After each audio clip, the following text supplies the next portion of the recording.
Қайырлы күн достар, менің YouTube арнама қош келдіңіздер. Бүгін өздеріңізге сүтті қыз тортының оригинал рецептімен бөлісемін. Достар, егер менің арнама тіркелмеген болсаңыздар, подписаться батырмасын басып, тіркелуді ұмытпаңыз. Алдағы уақытта көптеген жаңа тегін мастер-класстармен бөлісетін боламын. Тортымыздың жасалу жолына кірісейік. Алдымен корждарын әзірлейміз. Оған 2 жұмыртқа, оның үстінен ерітілген сары май, бөлме температурасындағы сары май да болады. Осылай миксердің көмегімен араластырамыз және қойытылған сүт құямыз осының үстінен. Осы кезде айтатын маңызды жайт, қойытылған сүттің сапасы жақсысын, яғни қоюын алуға тырысыңыздар. Сонда сіздердің торттарыңыздың коржысы жақсы шығады. Осылай миксермен араластырамыз.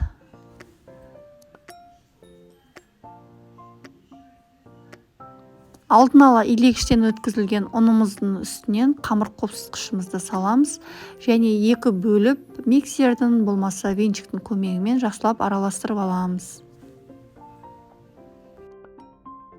Біздегі қамырымыз осылай не сұйық та, қою да осылай орташа болуы керек.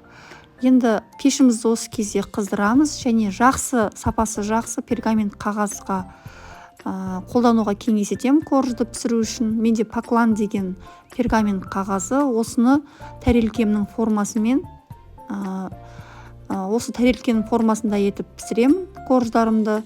Осылай карандаштың көмегімен дөңгелек етіп сызып, әр дөңгелек, яғни әр коржымызға 1,5-2 қасықтан салып отырдым.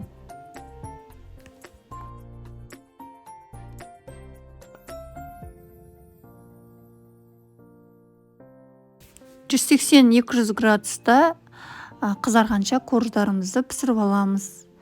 Менде мұнда корждарым пісіп жатыр. Көріп тұрғандарыңыздай осындай жұмсақ, әдемі болып көтерілген.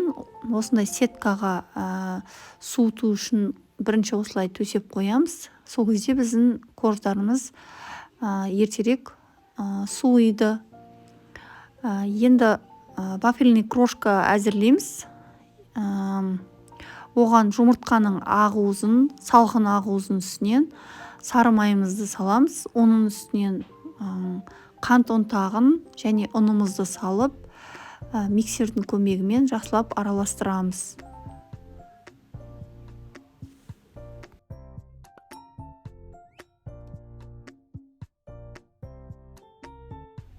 Кондитердің арнайы осындай несі болады, құралы.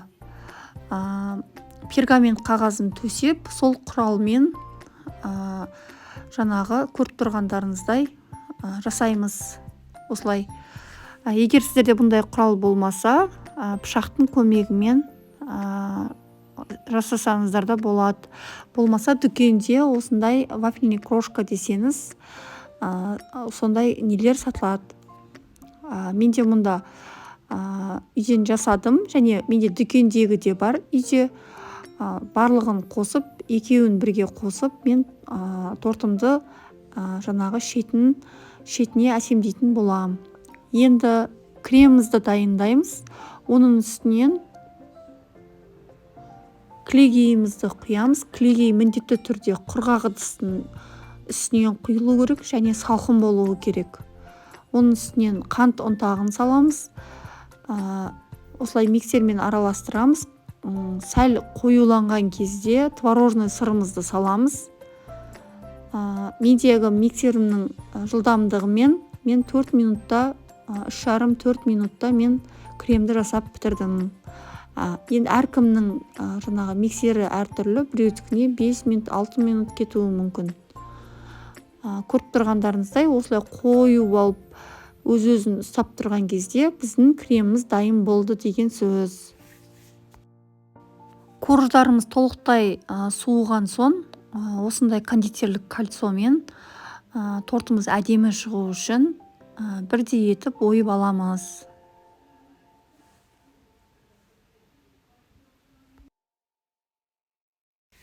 Барлығын ойып болған соң, тәрелкемізге, болмаса осындай подложкаға аздап жаңағы кремімізді жылжып кетпес үшін астына жағып, оның үстінен коржымызды саламыз. Осылай кольцо қойып жасасаңыздар болады. Егер сіздерде кольцо болмаса, қолмен жаңағы үсті-үстіне қойып жасасаңыздар да болады. Осылай әр коржыға менде 2 ас қасықтан крем кетті. Көріп тұрғандарыңыздай осылай бәріне жағып шықтым. Егер кольцомен істесеңіздер, сіздердің торттарыңыз біркелкі әдемі шығады.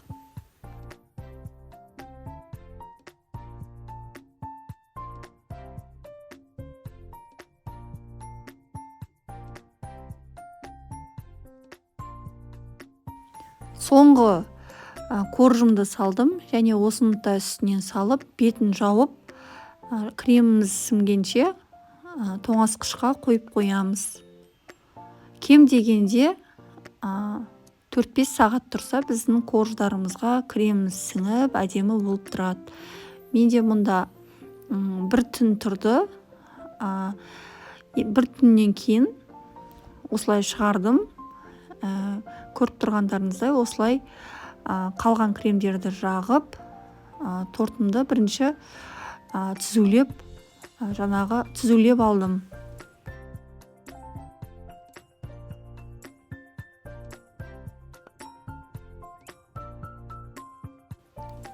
Енді кешегі жасаған вафельный крошкаларым бар. Соларды осылай шет жақтарына сеуіп шығамыз. Менде дүкеннің вафельный крошкалары да бар етін, екеуін араластырып, осылай толықтай барлығына сеуіп шықтым.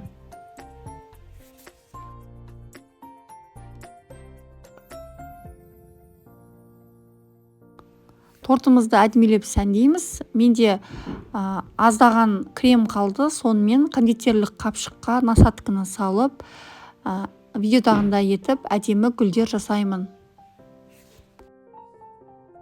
Және де кондитерлік кәмпиттермен осылай сәндедім, және жеміс жидектермен сәндесеңіздер де болады. Мен құлпынай жеміс жидегімен осылай сәндеп шықтым.